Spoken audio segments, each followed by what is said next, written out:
Halo, selamat pagi kawan-kawan investor. Jumpa lagi bersama saya. Kali ini kita ada di segmen membaca laporan keuangan ya.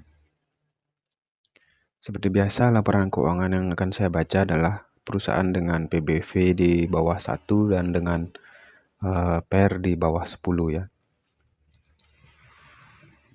Profil singkat perusahaannya saya sudah bacakan di video yang lain ya. Nanti saya akan sertakan linknya di deskripsi.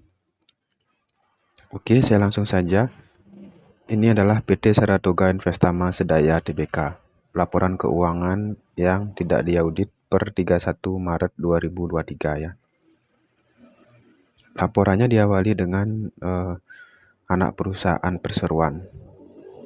Jadi ini ada banyak ya. Saya nggak akan bacakan satu persatu karena banyak. Ada 14 ya, ada 14. Dan semuanya itu bergerak di bidang jasa investasi. Dengan kepemilikan semuanya di atas 59%. Oke. Jadi ada 14 anak perusahaan dari Saratoga, atau saya baca aja ya. Siapa tahu ada yang kenal ya. PT Nugraha Eka Kencana, PT Wahana Anugrah Sejahtera, PT Bumi Hijau Asri, PT Wana Bakti Sukses Mineral, PT Saratoga Sentra Bisnis, PT Trimitra Karya Jaya, Linwood Hills Investment Solution, PT Surya Nuansa Ceria, PT Intera Indo Resources, Alpha Omega Investment, Baltimore Investment, PT Sukses Indonesia, PT Sarana Asri, dan terakhir PT Lintas Indonesia Sejahtera. Oke. Kode entitasnya adalah SRTG ya, semua sudah tahu. Ini belum diaudit per 31 Maret 2023 dengan pembanding 31 Maret 2022. Oke, yang pertama kita akan lihat laporan posisi keuangannya ya. Jadi ini menarik nih untuk perusahaan investasi, tapi di kasnya hanya ada 9 juta. Sedangkan tahun lalu di tanggal yang sama hanya ada 10 juta. Nah, dana yang dibatasi penggunaannya, dia juga memiliki kas lain, yaitu dibatasi penggunaannya sebesar 853 juta. 853 juta ya. Menurut saya ini jumlah yang kecil untuk perusahaan sekelas Saratoga ya. Dia juga punya giro pada bank lain pihak ketiga, yaitu sebesar 262 miliar. Dan deposito pada lembaga clearing dan penjaminan sebesar 40 miliar.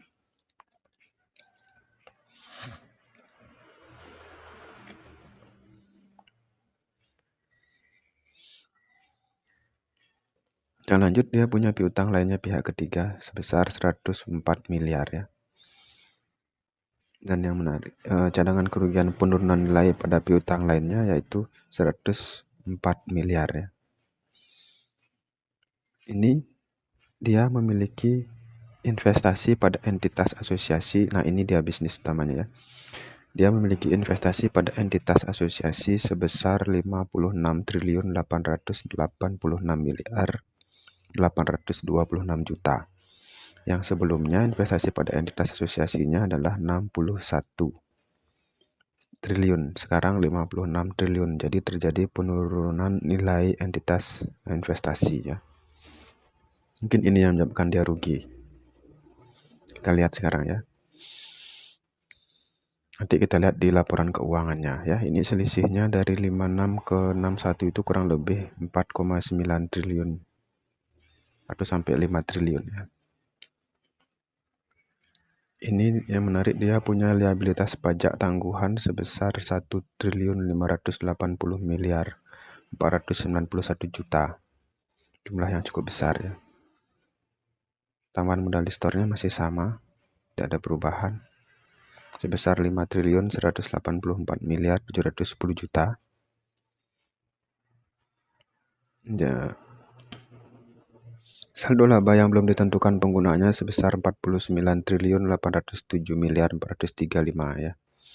Nah, ini saldo laba tahun lalu ya. Jumlah ekuitas yang didistribusikan kepada pemilik entitas induk 55 triliun 422 miliar 633 juta ya. Jadi asetnya totalnya 55 triliun ya.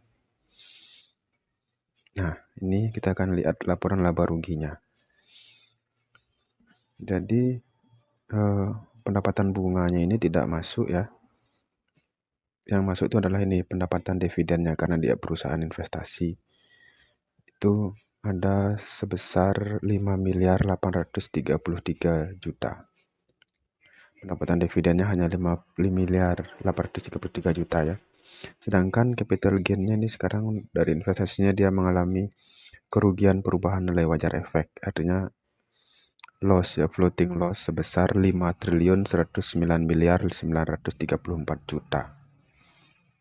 Jumlah floating loss yang sangat besar ya. Tapi kita bandingkan nanti dari total ininya 61 triliun, 5 triliunnya ini nggak terlalu besar sih ya. Hanya dari sisi angka ini besar ya.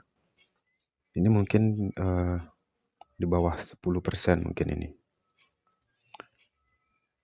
Oke.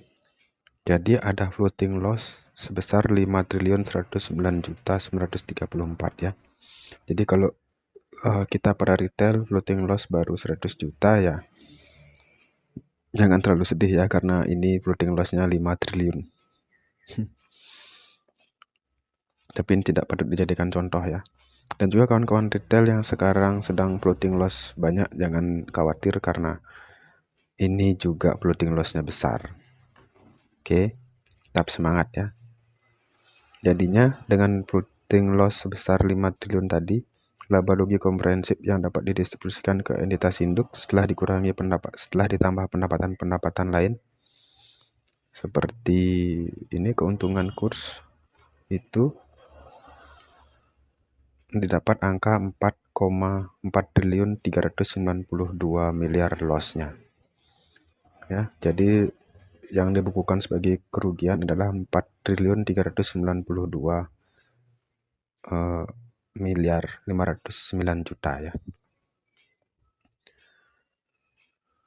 Oke, saya rasa hanya itu saja yang bisa saya bacakan dari Saratoga. Untuk daftar hutang di banknya silakan kawan-kawan cek di websitenya BI, download laporannya. Saya ingatkan lagi sekali, jangan terpengaruh pada influencer-influencer yang ujung-ujungnya jualan kelas, jualan grup berbayar, dan jualan saya udah lama sih nggak ngikutin kode-kode saham itu loh. Sinyalnya jualan sinyal ya. Percaya pada diri sendiri, baca laporan keuangannya, ketahui perusahaannya ya.